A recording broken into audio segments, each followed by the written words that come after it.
waxaa dhawaanahanba magaalada Tareex ee taariikhiga ka soconaya shirar isdaba joog ay si rasmi ah u qaadanayaan oqaasha ka soo jeeda beeraha Maxamuud Garaad shirkan in muddo soconaya waxa si rasmi ah u soo gabagabay marinimadii shalay waxaana kulan ballaaran ku qabteen isla gudaha magaalada Tareex kulankaas oo ay ka soo qayb galeen dhammaan aqoon-yahanada iyo waliba bulshada ku dhaqan deegaanka Tareex halkaas oo ay uga warbixiyeen natiijada kulankaas ay sheegeen inuu ku soo dhamaaday is afgarad iyo guul sidoo kalena waxa ay odayaashan iyo waliba xuqaashan ay ugu baaqeen dhammaan qurbo joogta u dhalatay deegaanada Sool Sanaag iyo Cayn in ay ka soo qayb galaan shirka Khaatuma labo isla markaasna uu shirkan qayb ka yahay shirarka ay beeraha Soomaaliyeed kaga tashadaan danahooda waxa halkaas ka hadlay gudoomiyaha guddiga qabanqaabada shirka Khaatuma labo iyo afhayeenka guddiga qabanqaabada shirka Khaatuma labo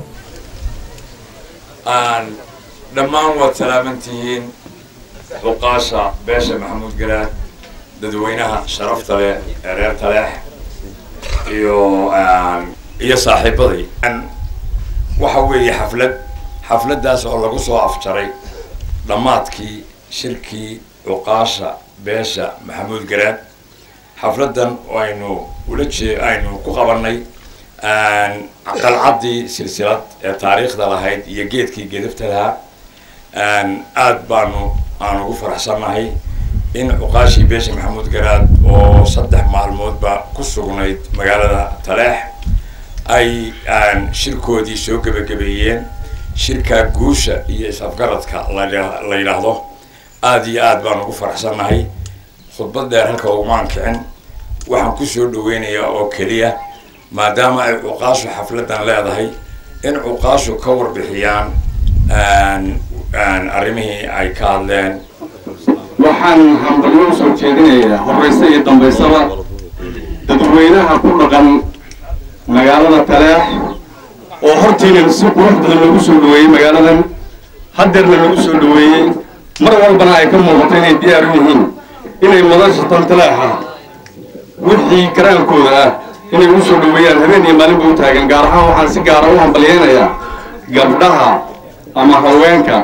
deegaankan degan iyo guud ahaanba ku dhulbahante meel kastoo ay joogaanba oo aad moodo inay ka firfircoon yihiin ama ka naxariis badan yihiin ama aragtidoodu iyo caafimaadkoodu uu ka badan yahay ragga aad baan iyagana ugu hambalyeeynaya waxaan kaloo u hambalyeynaya xuqaasha beesha Maxamuud Garaad ee halkan isugu timid annaga maanta halkan door badan kuma leeyihiin hadal badan kuma leeyihiin wixii wacyigelinaha anagu kulli horey noo soo niri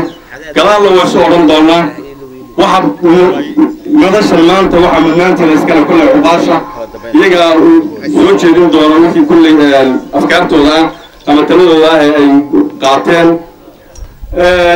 kelmad ugu dhow baan rabaa inaan idhaahdo beesha halka kale isugu timid waxay aad iyo aad inagu waxba isu qarin mayne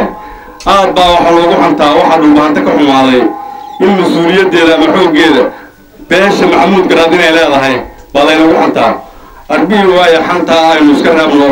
dhulbaantana aynu waxu goyno inaguna aynu waxu goyno dowladkeena iyo mustaqbalkeena iyo nolosheena sida aan u dhaano bii waayo intaas aan u baxay Khaatumo dhalinyarada hooyooyinka culimadiinka dadweynaha halkan isugu yimi waxaan ku salaamayaa salaanta islaamka assalaamu calaykum wa rahmatullaahi wa barakaatuh mar labaad waxaan salaamayaa degmada Tareex qaybaheeda bulshada kala duwan anaga oo uga mahad celinayna dadaalka iyo hawsha ay galeen oo ah mid taariikhi ah oo ay ku mahadsan yihiin inkastoo ay tahay shukr cala waajibaad ay lahaayeen oo ay guteen waanu uga mahadnaqaynaa intaa marka aan ka gudbo xafladan ballaaran ee saaka lagu qabtay geedka gadafta leh ee silsilad taariikhda xaruntii dhulbahante maanta bishu waa 14 sagaalkii bishana waa fadhiisanay wuxuu noogu gunaanadmay oo shirkaasi ku gunaanadmay gogoshaas annagoo u midaysan dhulbahanteena inuu soo dadaalo nin walibana la yimaado qalbi fareesha iyo caqli quman iyo taanu doonayno oo kale in aanu ka helno oo ay abaalgud nooga dhigaan annana aanu u hambalyayno waxaan hadalka ku soo ururinayaa qodobka u dambeeya waxa weeye horta ninkii dhulbahanta ah oo isagu istirow adigaa leh nin la durayo iyo nin carabka la saarayo iyo nin laga leeyahay midna ma jiro waa wiilkii iyo aabbihii istirow adigu istir cidnana waxayee amoodi waxaanu leenahay shirkaa ku soo dhowaada ahlan wa sahlan waa raagay kan dibadda iyo kan gudahaba waa ka raagay hawshaa bilood cunaysay waxaanu leenahay annagu gebagabadii waa gaadhnay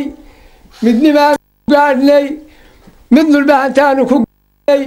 mid maxamuud baanu ku gaadhnay shirkan ayaa waxa uu noqonayaa shir ay kasoo qayb galaan dhammaanba aqoon-yahanada siyaasiyiinta waxgaradka u dhalatay deegaanada sool sanaag iyo cayn kuwaasi oo ay kaga hadlaan amaba ay kaga tashadaan masiirka iyo danaha ummadda ay iyagu aqoon-yahanada iyo siyaasiyiinta u yihiin sidoo kalena waxaa degmada taleex dhowaanahanba kusii qulqulayay ergooyin kala gadisan kuwaasi oo iyagu qaybka sidii u qabanqaabin lahaayeen ugana qayb qaadan lahaayeen shirka khaatumo labo dhowaantana kulan ay isugu yimaadeen xuqaasha beesha maxamuud bare iyo henjiinle ayaa waxa ay ku iclaamiyeen in shirka khaatumo laba dib loogu dhigo 19 bisha 12 ee 2011 iyadoo haatana ay ugu badan tahay in amaba shirka xilligiisu noqon doono xilligaasi maxamed cismaan cabdinuur telefishinka caalamiga Somali Channel magaalada Laascaanood ee xarunta gobolka Sool.